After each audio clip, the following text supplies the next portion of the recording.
It's Halloween. Are you prepared for the crazy creatures and cryptoids out there? If you don't know what cryptoids are, stick around.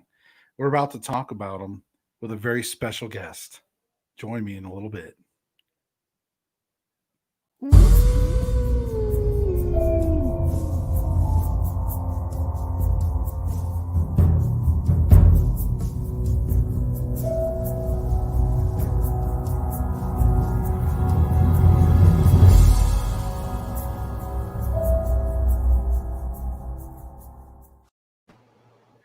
Hey guys, welcome to the Everything Paranormal Show. I'm your host, Josh Morris. And joining me tonight, I've got a very special guest to talk about cryptids and creatures. I thought this would be a very fun subject, seeing that we got Halloween. And other than like TV movie monsters, right? We all kind of know that those might be fictional more than likely. However, cryptids and these just creatures out there, man, they could be very real. So joining me to talk about that is Stacey Tallitsch. Stacey, welcome to the show. And why don't you tell the folks a little bit about yourself? Well, thanks for having me on, Josh. Like you said, my name is Stacey Tallitsch. I am a professionally trained remote viewer and a priest of Palo Mayombe, which, if you don't know what that is, no surprise. But a lot of times people will call it the dark side of Santeria, and which is mostly hype. It has nothing to do with Santeria, but they come from similar regions. So that's where people, associate the two. It deals a lot with the dead, as opposed to the Orishas, which is Santeria, which is about, higher level, spirits or gods. But I'm just a teacher most part. Awesome. I teach on Udemy. If it's udemy.com, if you don't know what that is. And I teach remote viewing, and I teach hoodoo and conjure, as well as prepping stuff. But hoodoo and conjure are, a cultural thing here in the South, but it's rooted in the what they would call workings or remedies that are from Palo Mayombe, from voodoo, from Santeria, without the religious part. It's just basically an ancient chemistry set that people put things together and, like do they go crossroad road openings, and you take things to the crossroads at midnight, things like that. Right. I teach these courses to, essentially demystify a lot of things. Because, and what's really cool is that I've actually started your remote viewing course, and I got to tell people that if you're fascinated by those type of things and you're interested in like remote viewing or those things, man, go check out the courses he offers, because I started it and I thoroughly enjoyed it. I'm being honest. I'm not just trying to say that because you're my guest. I actually enjoyed the education that I've been learning from your courses so far. So I'm excited to go further. I just made it through that first module, I think, and so I did quite a few of the videos, but I'm excited. And tonight we're gonna get into, again, some crazy creatures. Now, real quick too, you said South. Are you part of the Cajun South? yeah, I'm in Louisiana. Oh, I'm not as far as south as I used to be. I'm north of New Orleans. okay. And the only reason for that is Katrina wiped out everything I had when I was in New Orleans. So What's I really, moved out of the flood zone. and I don't blame you. And what's really cool is there is a specific type of creature uh, in that area, which I think we're going to talk a little bit. We'll talk here in a little bit. So, and I think you're going to bring some unique perspective. I've never actually heard of that particular creature, so I'm even interested to hear all the cool things you have to say about that. Mm. So, what I'm going to do for you guys tonight, for those of you watching, is we're going to talk a little bit now. Cryptids and creatures is not my specialty. I'm all about paranormal, like with ghosts and investigations, those type of things. But I've always tried to study and learn about different aspects. Um, but it's really cool. I mean, especially Halloween time, we got to talk about some potential real possibilities. So, so what exactly is a cryptid? Well, if you go on Wikipedia, let's look at their definition. Hmm. So, basically, it says cryptids are animals presumed by followers of cryptozoology, pseudoscientific subculture, to exist on the basis of anecdotal or other evidence considered insufficient by mainstream science. So, basically biologists use standard kind of established methodology to find new species, whereas cryptozoologists focus more on folklore and basically urban tale like that, like Bigfoot, Yeti, Chupacabra, Jersey Devil, Loch Ness Monster, and so forth and so on. Hmm. Now we got they like to break it out in three categories, so we're going to kind of skim through here and of course, but let me ask you before we even get going, Stacey, what do you think about just this possibility of cryptids in general? Like, do you believe that there are these sort of creatures that may exist? And because there's new species, we know that, but cryptids tend to have an extra, just that extra folklore about them, maybe a little bit of almost magic to them or something, a supernatural ability. So, what do you think? Well, absolutely. What they're calling cryptids is largely the mythology behind things that they used to believe exist. With they did dinosaurs that went extinct, or creatures that disappeared during one of the five major extinction events that used to exist but don't exist anymore because, well, they went extinct.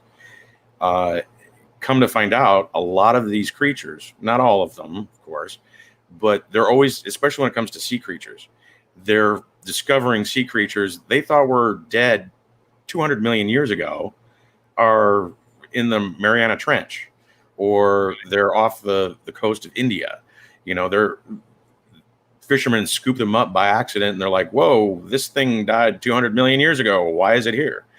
They're always finding new creatures or ancient creatures that they thought no longer existed, but survived, and they're still out there. And,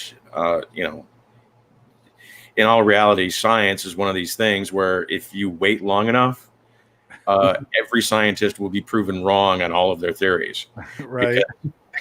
They all have theories going out there. They all have a hypothesis.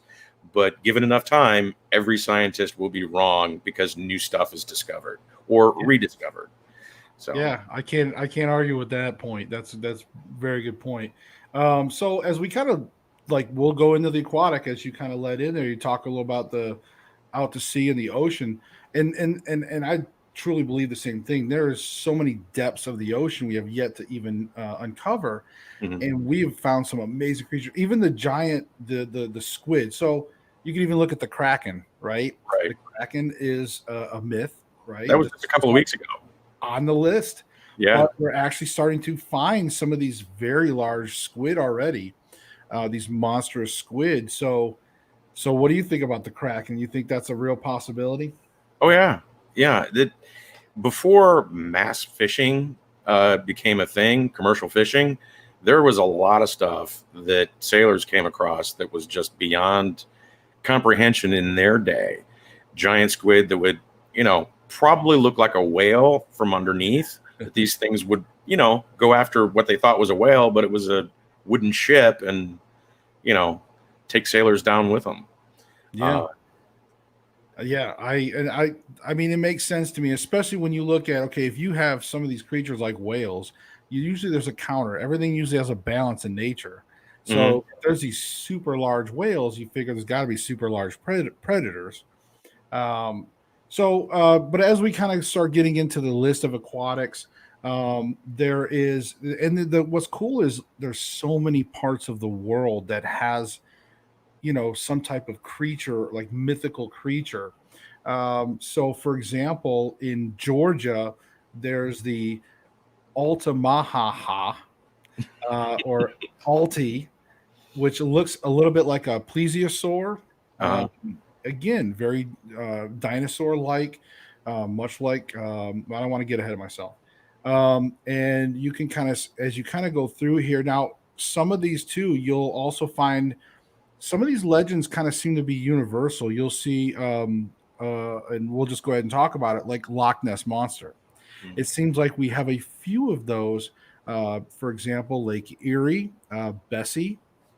Um, so it seems like, yeah, I don't know if they're just sharing that because we've migrated over from Scotland and places like that. We just bring our tails. We're like, hey, here's a big body of water. Maybe there's a Loch Ness over here. So I always find that kind of interesting how we do see, like Bigfoot. I don't want to get ahead of myself because man, there's so much to talk about on here. But yeah, as we go through here, I mean, Western Africa, Ireland, they have a lot of them that are described similar to like a dinosaur, a Loch Ness monster. So do you think that like a Loch Ness, which is kind of like a plesiosaur or something, do you think that dinosaurs still could be out there eluding us? Oh yeah, yeah. I'm. If you look in a lot of the cryptoid uh, photos, they've got. Oh, God, I can't remember what the giant bat. They had in the early 1800s when photographs were just coming about. They shot down. Somebody shot down a flying dinosaur that literally the wingspan was like 10 men. You know, Jeez. these things used to fly the skies everywhere, and up until recently, in the early 1900s, it was common to find these things everywhere. The giant human skulls, find dinosaurs that literally roamed the Giant human skulls. That's like another subject right there. yeah. Well, the Smithsonian Institute, for some reason, decided that they were going to seize all of these things and put them in the basement, and then completely denounce anything like that ever took place. Yeah, So- I'll probably have to have you back on here when we talk about that era. So I love talking about the Nephilim and giants and that era. But anyways, we digress. Yes. But yeah, you have like I mean, Japan has a version called the Kushi. Iceland has again, of course, so many places has this almost Loch Ness monster throughout Canada. Anywhere that you pretty much have these large lakes and things like that, you'll find this version. So it makes you really wonder what's out there. Mayan hieroglyphs have the Triceratops in their hieroglyphs. I mean, how are they going to know what a Triceratops is unless they've seen it?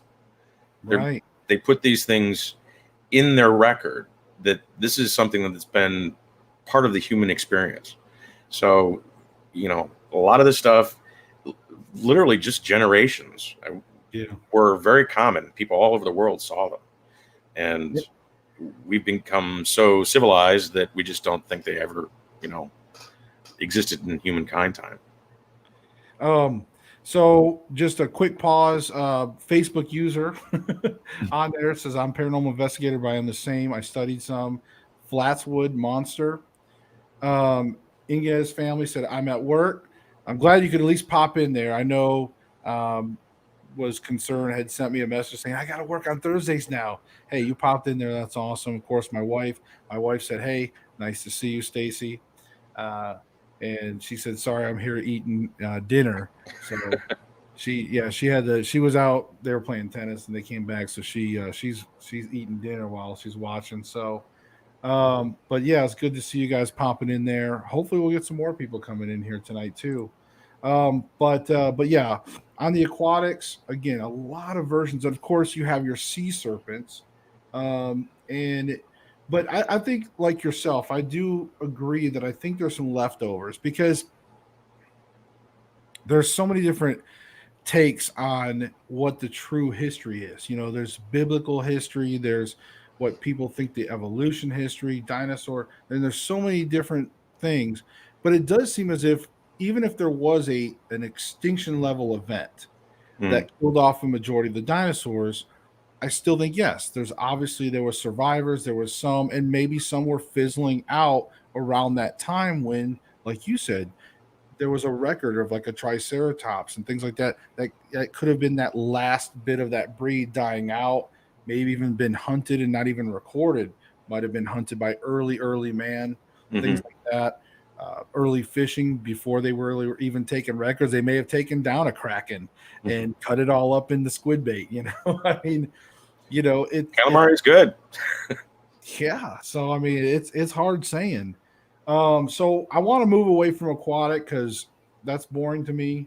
I like the Loch Ness monster, but at the same time, I'm very much into the terrestrial cryptids. So let's dive into this now. When it comes to land cryptids, we have a lot of myths out there. You're going to have your variety of Bigfoot because you have that in everywhere around the world, whether it's called the Almas or the Barbanoo, the Yeti, Sasquatch, right? Skunk ape. Isn't that skunk ape? That's more down your neck of the woods, right? Yeah, the Honey Island monster, it's a skunk ape, basically. Bigfoot that really smells like a skunk. Now, I have to ask, because when we start talking about Bigfoot, have you personally had any sightings of maybe not big? Well, let's stick with Bigfoot for now. But have you had any Bigfoot experiences? Not with my own eyes. The Bigfoot, Sasquatch, skunk ape was a remote viewing project that we've done. Myself, when I was in training with Ed Dames, who was Major Ed Dames, he was in the government programs, the Stargate program, when the government was doing it. Right. And he trained me in how to do remote viewing. While I was in training, he would throw these things out there, just random crazy, to see what you were picking up on. And we did the Bigfoot and the Sasquatch, which are the same thing, really. And it confirmed a lot of his own data that Bigfoot is actually like, did you ever see the movie Avatar? The blue? Yeah. It's like that. It's alien. It's not from this planet. It's not indigenous here. Okay. But it is a avatar, essentially, for coming of age experiences for extraterrestrials. And I thought that was really weird, because my idea was that Bigfoot was, kind of a branch off from the ape when we started to evolve. That was, big hairy guy. Right. Walks like an ape, hangs out in the woods all the time. That's what I thought it was. And he's like, nope, this is what you remote viewed shows that this is what this is. This is an avatar. And one of the things that you'll notice in all of the sightings of the Bigfoot, there is a little red dot about the size of a laser pointer that follows it around. That's a probe that people, it actually analyzes what's going on around it. So I know we're going down the rabbit hole here. That's okay. But all the sightings of Bigfoot, people are either try to hunt it with guns. They can't ever get a good shot on it. And people who don't have guns, who are completely harmless, they can almost touch it. It will come up to them. They can walk up to it. They have real close encounters with Bigfoot or the Sasquatch because they themselves are not a threat. This thing, it's almost like what you take to it. If you take a gun, if you come at aggressive, you're going to receive aggressive. Right. And even there have been a few cases where people who have had guns who didn't want to shoot it, but they were freaked out and, did warning shots to try and scare it away, didn't even flinch. Right. It knew that person wasn't a threat, even though they had a gun. That probe really knows what's going on in the environment of what is an actual threat and what is not. And that falls in line with the idea that it's an initiation process. It is a coming of age kind of event that like a bar mitzvah, essentially, for an alien species to experience off-world environments. So then is it a projection? Is it a physical thing? I mean, I've heard that some Yes. people. Yes, it's very much like the Avatar movie, where, you know, somewhere out there, and this was, granted, this is before Avatar came out, that this information was relayed to me, and I thought it was crazy. And I saw Avatar, and I'm like, oh my God, where are they getting this? Were they listening? Seriously. I mean, something I never would have thought of in my life. Conspiracy. Yeah.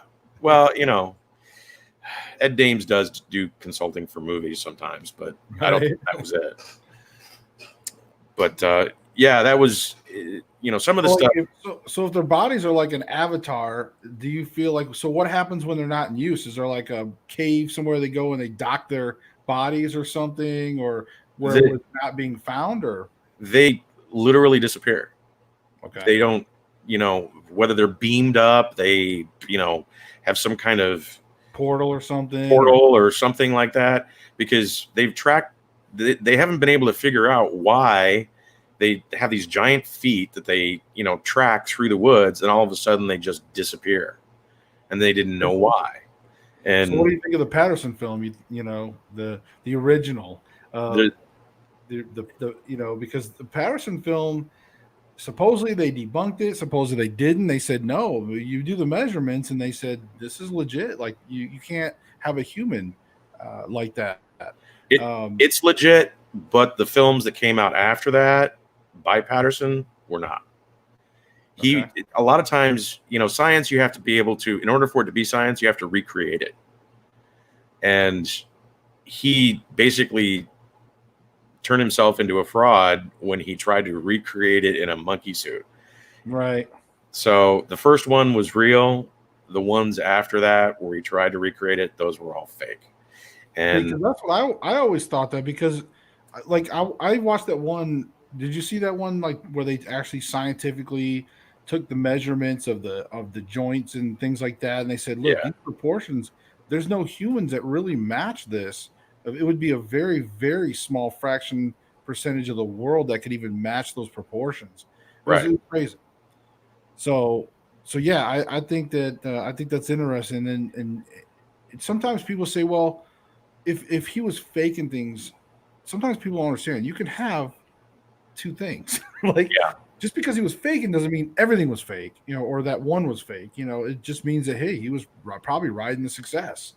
So yeah, I agree with that. Now, of course, there's been a long history of Bigfoot with Indians, a variety of Native Americans. Right. I think it's fascinating because there is a few different. I wonder if it's really Bigfoot that they're looking at, or giants, right? Because some of the Native Americans were describing almost like a red-haired, like something from Scotland or Ireland or somewhere overseas, like almost like a big, tall somebody you'd see on, you know what I mean? But then some of them, of course, but the Zuni Indians from the Southwest, they called them the Atasaiya, which meant cannibal demon. The Cherokee referred to them as like stone men. The Chinook Indians were referred to as the evil god of the woods. Mm-hmm. But I could see what you're talking about. If they were like an avatar or something, they would have this mystical quality, this elusive quality that would make them seem supernatural.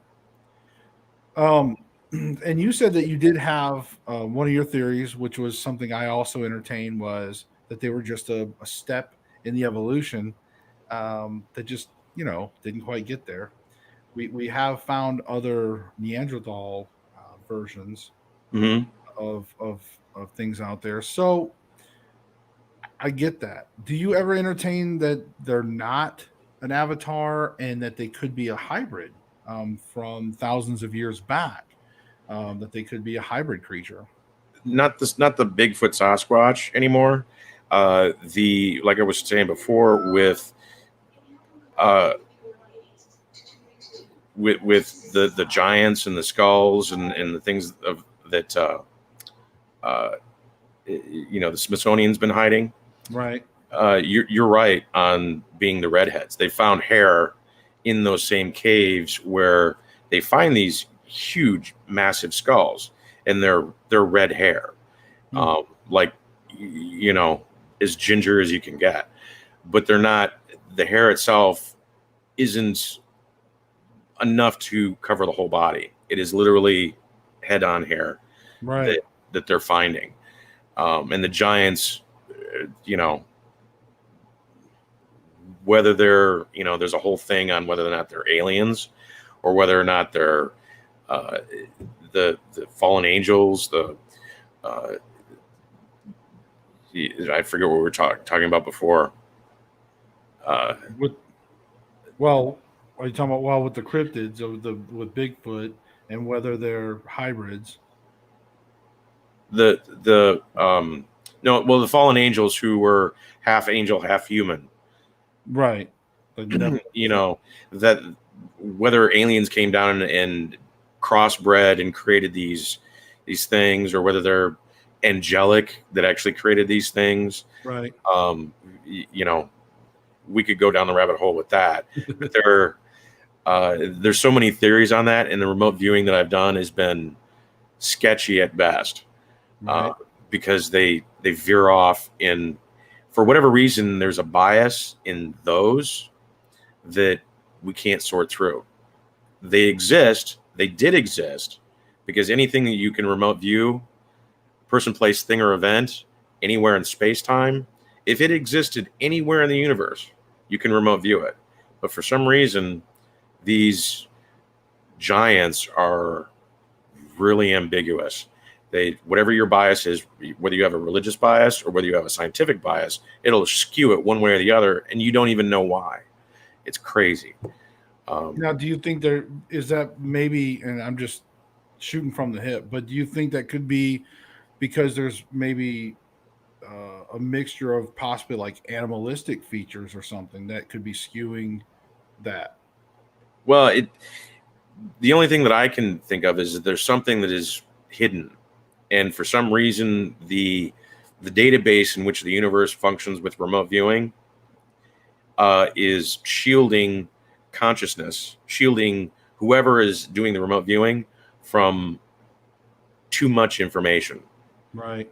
Because if you're looking into the face of the divine, you might as well be staring into the abyss, because people have gone nuts when they stare into the abyss. They look into the divine. Right. They suddenly don't see the world the way that it should anymore. So now, are you referring to people that may be trying to remote view and prove God or something like that? Is that what you're kind of alluding to? Or well, in remote viewing, a lot of times what we'll do is what's known as a blind session, in which the remote viewer does nothing but perceive and record information that is coming to them, whether it be smells, tastes, sounds, sensations, emotional sensations, different things like that, and they just record these things in order on a paint by numbers format. And at the end, it's all put together in sort of a jigsaw puzzle. They have no idea what the actual target is. It's blind. They're just given a number with the target in an envelope with a serial number on it. All they get is the serial number. They don't know what it is at all. But the information that they pump out at the end is literally follows whatever their own bias is, and they don't even know what they're biasing against. They're completely blind. And as soon as you reveal the target to them, they're like, whoa, that is crazy. I didn't even, whoa. So it's, it's fun to do, but getting hard data on what is and what is not in the end on these giants has been close to impossible, because there's something about them that is keeping that information hidden from the person who is doing the remote viewing. and I haven't had anything else do that. I can, send you to the surface of Mars and you can describe it to me perfectly. At the surface of the moon, describe it to me perfectly and not even, blink. But as soon as you get targeted to these giants or Nephilim, you suddenly, your own bias that you don't even know suddenly tells you that it's one thing and somebody else does the same thing and it's something different. Right. It's deep-seated. Yeah, it's deep-seated. There's something deep-seated bias. Yeah. And it's well, I was going to say, and have you? I'm sure you've probably heard the story of the soldiers encountering the giant beast, right? Yeah. You didn't know what I'm talking about? Yeah, it's they did it on Ancient Aliens, I think it was. Yeah, I don't think I watched it on. I might have watched it on. I think I just watched it on something on. I think I was watching something on YouTube with some different videos on it. I was researching it, my God, way back. But I found that very fascinating, because it really describes a lot what we're talking about. Like they encountered that red-haired type of giant who was living, really with that whole almost like a club shield kind of deal. It's crazy. It's crazy. Well, they also had the soldiers in. Are you talking about the Israel invasion from Iran? Well, no, I think I'm talking about when they came across the one in the cave that like killed some of the soldiers and they helicoptered the body out, and there was witnesses and they like kind of covered that up. It's like, but it was the red-haired giant that was described. It like killed a few of the soldiers. They were shooting guns at it. It was just nuts. They had a similar thing with in the 1967 war in Israel. Iran was going to, invade, and they literally went right up to the border. And then all of a sudden, out of nowhere, giants fell out of the sky and landed on the border with swords and shields and all of that, and basically challenged Iran, the whole army, and they stopped and ran the other direction. And that's why the invasion was as short as it was. It's because they thought these giants were, Allah telling them, no, you can't do this. And, it was a crazy story that a lot of people in the military talk about because they, for whatever reason, want to either spook the grunts or, let them be aware that this could happen. Right. You could be in war and some giant could fall out of the sky and you just turn tail. You don't try and fight it. I don't know. That's crazy. I mean, I know, again, we kind of got off into some giants, but I think it's related to Bigfoot because I think it can kind of go hand in hand with some of the urban legend, especially when you start talking about Native Americans and their interaction with Bigfoot. And then you get the stories of again, where they're kind of mixing up with some giants. So it's definitely interesting to kind of bring it all back to where we were.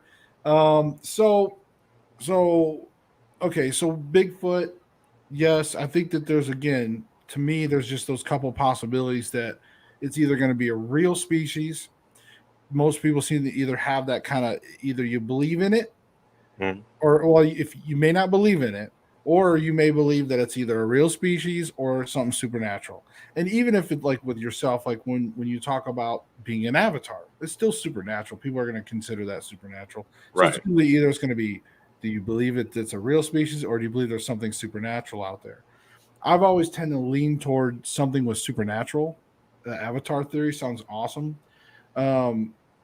Because I think, again, as elusive as it's been, and given the stories, like you said, there has been some stories where people have either shot at it or sometimes red eyes, just the variety of stories. But it makes sense that there would have to be some type of supernatural element to it, something we don't fully understand, other than it's just another gorilla or another ape out there. Right. So there's a lot of those that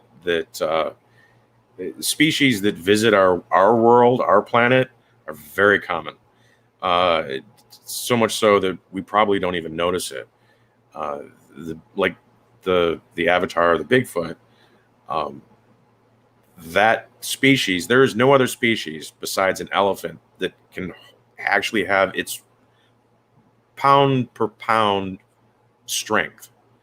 People have witnessed this thing taking a pine tree that is as thick as you are, leaning on it and snapping it, and then turning around and throwing the whole tree at people to scare them away. I've seen that video. An enormous amount of strength. I've seen that video. That was amazing. Like, if I'm telling you, I've seen that where they were like, that thing just like broke the tree. Like, I mean, some were like, well, even if it was a dead tree, I think they did the math on it, and it's like they calculated, like, even for a person with a dead tree, like, because they were like, well, if it's a dead tree, you can break it easy. But they said that they calculated the length. They took all those little measurements from the film and all that, and they said there's still no way, even a dead tree, somebody could have chucked it like that. Right. That's crazy. Yeah, elephants don't have that kind of strength, and they can flip over a tank if they want to. So right. We're talking about something that is truly spectacular and not of this world. It's no way is that an ape. Now, I know we spent a lot of time on Bigfoot because I think that's one of the most popular cryptids that is out there. I mean, other than, and I don't want to offend the Mothman or the Dogman followers, your Jersey Devil folks and things like that. Don't get me wrong. Those are awesome as well. But I think that whether it's, I personally love the hybrid theories because, again, when you start looking at all the different lore out there, the different transcripts, we do have a history of hybrids in multiple cultures, walls, things like that. Whether they're from heaven and they were like Nephilim, or whether they were other dimensions, it don't matter to me with the origin. To me, there's these hybrid creatures out there that existed in a large demand back then, enough to be part of paintings and stories and like it was actual fact written in these historical books. Yeah. So to me, the fact that some of those still are around, whether they're part moth, whether they're part dog, gorilla, whatever, ape or whatever, it doesn't matter to me what the hybrid version is. To me, I feel like we could have those out there, the Chupacabra, things like that. Which is Spanish for goat sucker, because I just seen it right here. I didn't know that. I didn't even know what it was Spanish for. I just knew it was Chupacabra. I thought it was like, well, the chimera beings, I mean, those were very common in ancient texts. You got ancient Egypt, you've got Greece, you've got Chinese, you've got a lot of these Mesopotamians. Yeah, the chimera breeds or the hybrids were very common around the world, and these are cultures that did not interact with each other when they were writing these things. Right. So it's not like they were, talking about this great novel they just read and they're, incorporating it into their culture. It's, it's not Star Wars. It's, something that they saw, experienced, and decided to write it in stone. So whether these things are in hiding or not, still, that still remains to be seen. But yeah, and now I don't because I know I've got to kind of end the show a little earlier tonight than normal folks, so I'm sorry, but I definitely want to get to your neck of the woods because that's one of the big reasons why I wanted to bring you on as well. Because you're full of knowledge, man. You're full of knowledge, and you're full of some of the fun stuff. You're my kind of people, so that's why we had to get you on here. So let's talk about the Rougarou. Okay. So those of you that may not know what the Rougarou is, I hope I'm pronouncing that right. Yes. So Stacey, why don't you tell the folks what the Rougarou is? Well, the Rougarou is essentially a leftover from Germany, where people from all over the world in the early colonial era came to either New York or New Orleans. And New Orleans itself has been overthrown by different governments. You have Spain, you have France, you have Germany. All of these, at one point, all of these countries owned New Orleans, and they would send people over, and they would bring their culture with them. The Rougarou, the Acadians essentially would put these myths in swamp culture because, well, that's what you do when you come to Louisiana. It is the werewolf. And the werewolf, this particular werewolf, is unlike the ones that you are familiar with. Hollywood versions? The Hollywood version. It would be something that you would see like a dog up on its hind legs, but it was a spirit that projected this around a human being. But the human being underneath was completely possessed by this spirit. And, would act like your typical werewolf, or it would hunt and kill and eat whatever was in its path. The thing of it is it would only show up on a full moon during Lent. And that was the time period in which they, down here, you just do not do anything against Lent. You don't hunt, you don't fish, you don't do anything that is going to disrupt this period of sacrifice. So it wanders the swamps, it wanders the woods, eating people who violate Lent while they're out hunting and fishing and things. So does it target only people that violate these things, or is it, is it indiscriminate, or does it discriminate? It does. It's both. It's indiscriminate if you come across its path. Okay. But for some reason, the person who is cursed with this, possessed by this spirit, if you look at it in the eyes, you get it too. You will be possessed by this spirit too. Sounds like a spiritual hitman.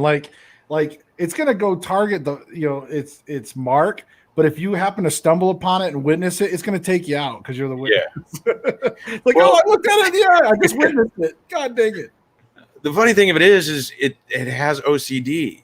The defenses against this are, if you come across it, you see it, but you haven't made eye contact with it, you take a handful of rice and you throw rice at it, it has to stop and count every grain. It's plagued with OCD.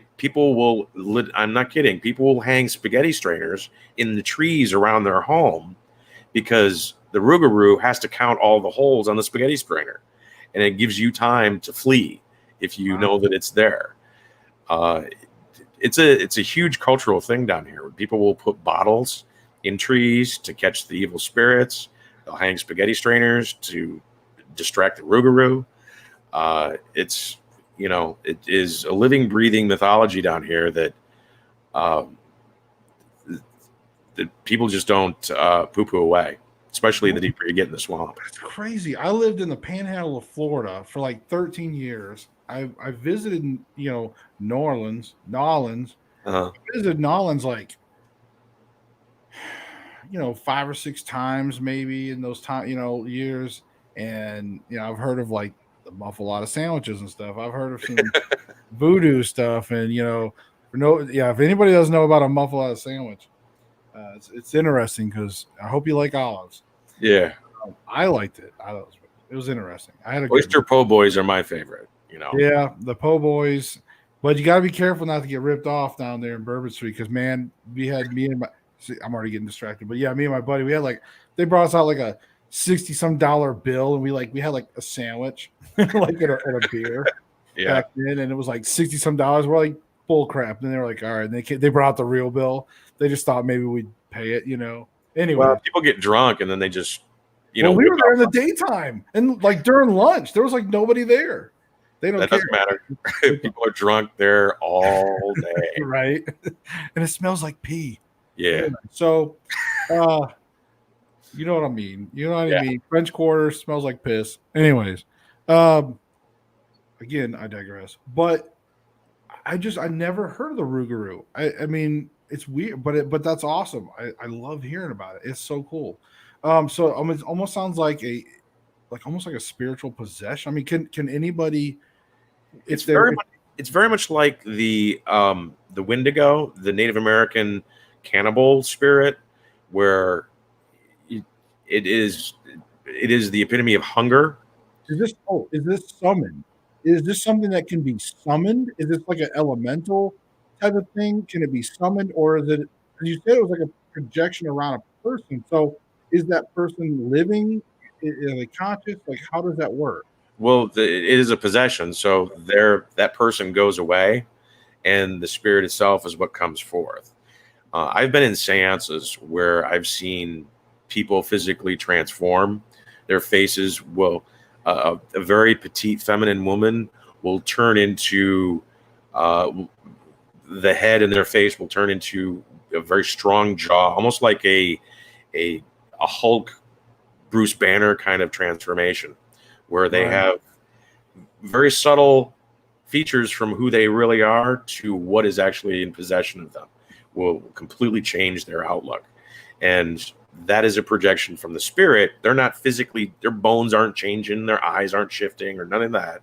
It is the spirit that is projecting outward in front of the person Right. that you see. That is what the person inside is to them. As soon as they get mounted or possessed, is like that fast that they were there and then they're not there, and they have no clue when they wake up that any time has passed. It is literally an instantaneous event for them. Right. Now, is this temporary? Like, is this just for like that full moon night, and then they're back to normal? They're like, I don't know what happened, and here they are. They've like probably killed people. Yeah, it is just for the night. They wake up and it's like the movies where they wake up and they're covered in blood. Most of the time it's usually a rabbit or something like that. Right. But they themselves are now seeing that they're not right. So they go down this weird, crazy rabbit hole of their own mental malfunction at that point. So now, are they at this point? Are they? Do they have future episodes, or are they just done? Like, they have it keeps happening into them until they make contact with someone else in their eye, and that literally is the transfer of the spirit. okay, The spirit itself jumps from one person to the next. can they go to like a priestess or priest, of something in particular, like a voodoo priestess or priest? Can they go to somebody and say, "Hey, I'm pretty sure I had a Rougarou experience last night. Can you help me?" Can they get rid of it for you, or can they help you to dispel that off of you? Not really. They'll tell you to go find someone and give it to that person. Nice. Nice. Find somebody you really hate. But oh my God. It's something that person really can't even control. It's something that happens primarily during Lent, and it's on a full moon. So they spend the whole year going, crazier and crazier because they had this experience, and then it comes around again, and they, boom, they're there, and then they're not. So it's very difficult to get rid of because you have to set yourself up, I guess, with somebody you really hate and give it to them, because somebody who really hated you gave it to you. Right. And, it's like all of a sudden you're just like out of the blue calling up your ex-wife or something, like, yeah, hey, I know it's been a long time. You want to meet just real quick and talk? Because I got something for you. let's go to the Waffle House next to the swamp. That'd be great. Right.